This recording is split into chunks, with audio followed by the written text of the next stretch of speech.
Hello everyone and welcome to the third episode of this series. Just to give you a brief summary before we go straight into the action.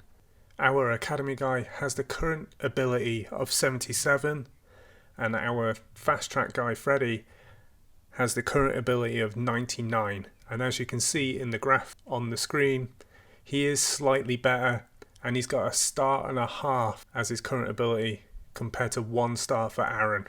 I am about to give them new contracts before I skip to January the 1st, 2024.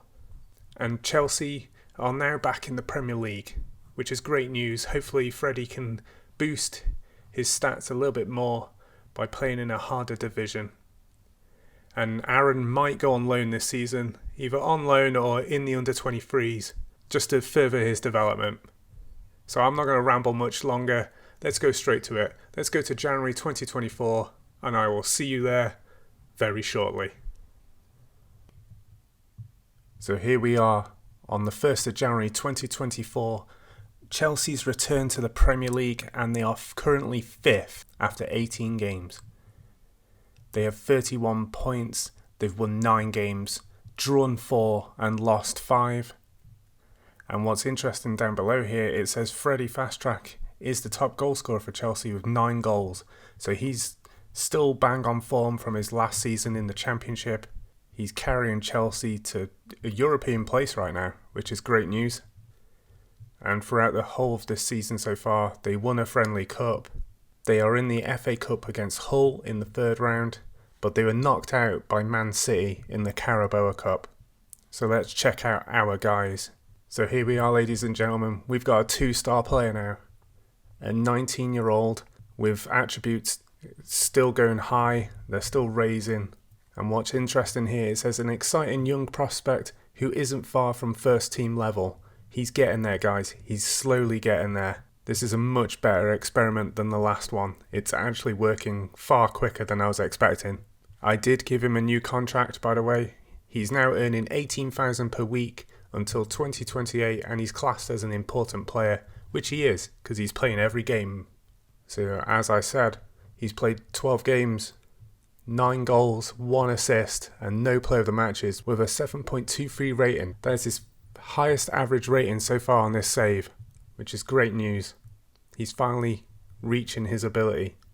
So just to give you a quick overview here, he is a 2-star current ability, and his reports say, which I expected, he works really hard for the team, performed really well.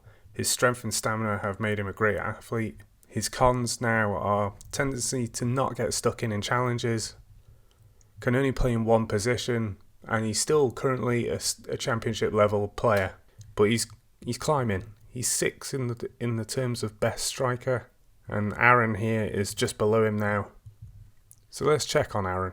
So Aaron is slightly younger. He's still 18 years old. He's still in the under 18s right now, and his attributes are still rising. He's only half a star away. I gave him a new contract too, but he was not greedy. He only wanted £7,000 a week until 2026, a future prospect, and I thought, you know what, you can have it. He's played 44 games so far with 40 goals, 4 assists, and a 7.44 average rating, which is really good. I think it might be time for him to go on loan or to go to the under-23s now. So here's the little graph and the comparison between the two players. Freddie is now 14 stone and he's 6'1", he's grown an inch, but 14 stone, he's a big guy. Whereas Aaron is only 11 stone 11, he's creeping up as well.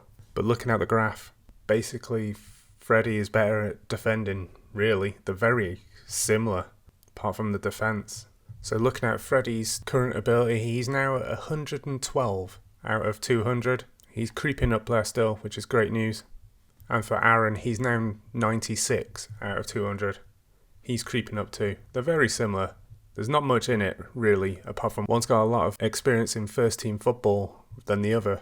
So yeah, I'm happy. Everything is on the right track. Chelsea are higher. They're on the top end of the league. These two players are doing well. I think it's time now I skip to the end of the season and see how they really did. Back in a second, guys. So here we are at the end of the season, and it's pretty much stayed the same. Chelsea are 5th, They are in the Europa Cup after 38 games with 65 points. They won 18 games, drew 11 and lost 9 games. And Freddie Fast Track is their top goal scorer with 16 goals. That's a great result for him this season.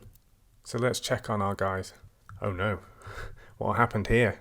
His attributes are going down for some reason.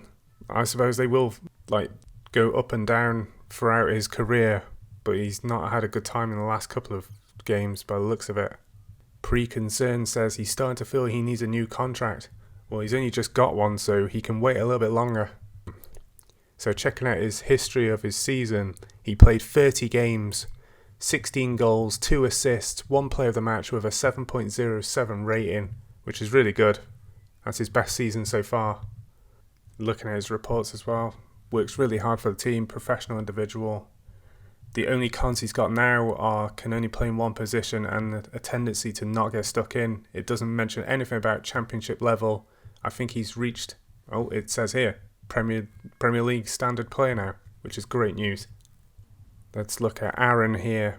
His attributes have slightly gone a little bit higher. Nothing too much. Still 1.5 star rating. But he's on loan. I sent him on loan to Preston. Well, I say I did. The game sent him on loan to Preston. Let's see how his career has gone so far. So on this loan, he played 17 games, 5 goals, 2 assists with a 6.81, which is kind of average. It's not bad for considering he was only there for half a season. Because at the start of the season, he played 57 games, 53 goals, with 9 penalties, 5 assists, 10 player of the matches with a 7.6 rating. Now, his reports look a little bit different. Says he has a lot of work to do developing the ability to beat opponents, and he's only operating as a League 1 level, not a Championship level, a League 1 level, which is different to what we usually see on these kind of episodes. What I haven't checked recently until now is the milestones. I'm not used to looking and seeing milestones for these type of players, but in 2023 he's the Under-19s Champions Cup winner, and in this season he made his senior club debut for Preston against Oldham Athletic and scored his first senior goal against Queen's Park Rangers. He played for England. He played for the Under-20s in England and won the European Under-20s Elite League. But Chelsea's Under-23s are relegated this season by the looks of it. But he was named in Preston's best 11. It's good news. It's a good sign. I just wanted to quickly check Freddie's milestones, and he's got the same. He's the European Under-20s Elite League winners. So they played together, which is good. I forgot to show you all at the start of this. So Chelsea, their first time back in the Premier League, they spent 146 million here on a new team, basically. We lost a couple of players, obviously, but we've gained some. I'm not going to go through these, but please pause and read them for yourselves if you're interested in this kind of thing. So here we are on the comparison graph between Academy and Fast Track. As you all know, they're very similar. They've both had first team experience now, one at a Championship level, the other back in the Premier League. And the attributes are not too far off. They're very similar. It's only by 2, really. Like mental ability, aerial ability, and now vision are more better for Freddie, but nothing too major, really. So looking at Academy's current ability, he's now at 103.